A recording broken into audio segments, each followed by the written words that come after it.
여러분은 영상과 책 중에 어떤 것에 더 많은 시간을 보내시나요? 한 설문조사 결과를 보니까 저는 충격적인 결과가 이거였어요.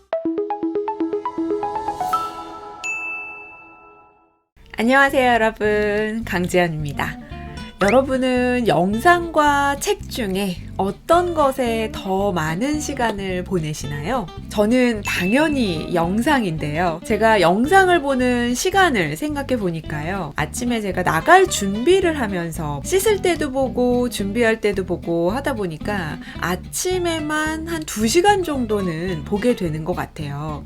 그리고 나가서 오후 시간을 보내면서도 중간중간 볼 때가 있고요. 만약에 혼자 밥을 먹는다면 그때도 한 30분 정도는 영상을 보면서 먹습니다. 그리고 저녁에 집에 들어오면 한 8시 정도부터 잠자기 전까지 계속 TV를 틀어놓고 보기 때문에 한 2시간 반에서 3시간 정도는 영상을 보는 것 같아요.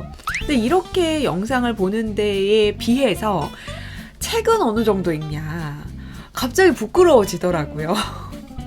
제가 요즘 고민이 책을 왜 이렇게 못 보고 있지? 라는 고민을 하고 있었는데 이렇게 보내는 시간을 생각해 보니까 책을 못 본 게 아니라 안 본 거였구나 라고 생각하게 됐습니다.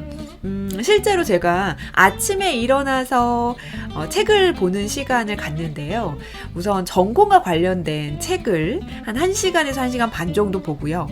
또 일반적으로 좋아하는 책을 한 1시간 정도 봅니다. 그러니까 한 2시간 반 정도 책 보는 시간을 갖는데 중요한 건 낮 시간에 한 번도 책을 펴보지 못한다는 거예요. 그래서 역시나 이게 영상과 책 중에 시간을 보내는 건 확실히 영상이 많구나 라고 느낄 수 있었어요. 이게 저만 그런 건 아니더라고요. 한 설문조사 결과를 보니까 코로나 이후에 달라진 것으로 유튜브를 보는 시간이 늘어났다 라는 결과가 있었는데요.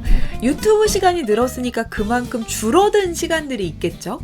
그게 어떤 활동이냐 이런 걸 살펴봤더니 3가지가 줄어들었어요. 그 중에 당연히 한 가지는 책을 읽는 시간이 줄어들었다라는 것입니다.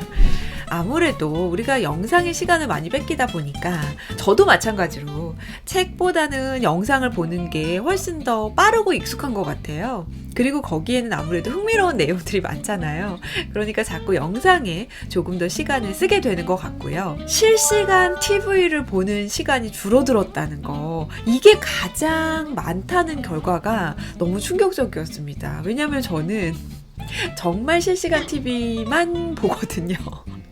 그래서 이게 옛날 사람이란 얘기도 많이 듣는데 그래도 저는 실시간 TV를 보는 그 생방의 맛이 있다.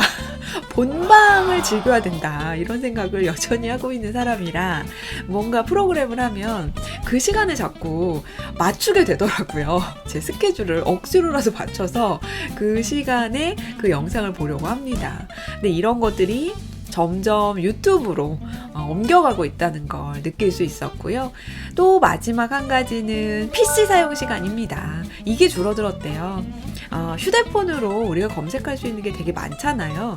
그러니까 당연히 PC 사용은 좀 줄어들었을 것 같은데 이 모든 게 유튜브 영상을 보는 시간이 늘어나면서 다 줄어들었다고 하니까 이 부분은 우리가 살펴볼 필요가 있는 것 같아요. 제가 오늘 영상을 준비하게 된 이유도요. 바로 이 책 때문이었습니다.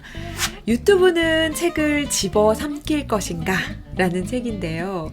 이 책에서 굉장히 다양한 이야기들이 나와요. 책과 영상 이 2가지를 비교하기도 하고요. 과연 우리는 어떤 선택을 해야 될 것인가 라는 부분에 대한 논의가 들어있는데요. 여기서 리터러시라는 표현이 계속 반복적으로 나오는데 이 리터러시라는 게 뭐냐면 문자뿐만 아니라 이미지나 영상 이런 매체의 이해와 또 활용 능력을 포괄하는 의미를 말합니다. 자, 이 리터러시를 논의할 때 중요한 거는요. 책을 반드시 읽어야 되느냐 혹은 영상을 보는 게 더 좋으냐 이런 게 중요한 것이 아니라 무엇을 보든지 간에 우리는 다른 사람을 이해하는 능력 그리고 다른 사람을 이해하려는 마음을 가져야 된다는 겁니다. 거기서부터 출발해야 된다는 거죠. 그런데 우리는 다른 사람의 삶에 대해서, 다른 사람의 어떤 태도에 대해서 너무 쉽게 판단 내려버리는 경우가 있어서요. 이거는 굉장히 무례한 태도라고 이 책에서는 언급하고 있습니다.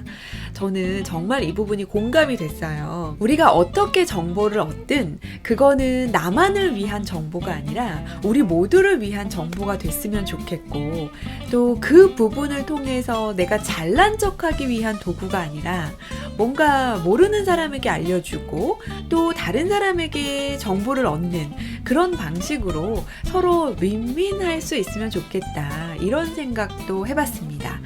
그러니까요, 우리는 책이든 영상이든 어떤 것을 선택하든 우리를 성찰하는 도구로 활용해보면 좋겠고, 다른 사람을 이해하는 도구로 활용하면 좋겠다, 이 말씀을 드리고 싶었습니다. 저도 사실 책을 잘 못 읽고 있다고 스트레스를 받고 있긴 한데요. 우리 책이냐 영상이냐 이런 것보다는 뭔가 나에게 투자하는 시간을 좀 내보겠다, 그리고 다른 사람을 이해하는 그런 시간을 내보겠다 라고 생각하면 조금 더 마음이 편해지지 않을까요?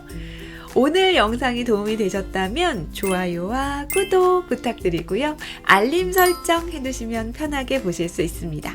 그럼 저는 또 좋은 영상으로 찾아뵙겠습니다. 고맙습니다.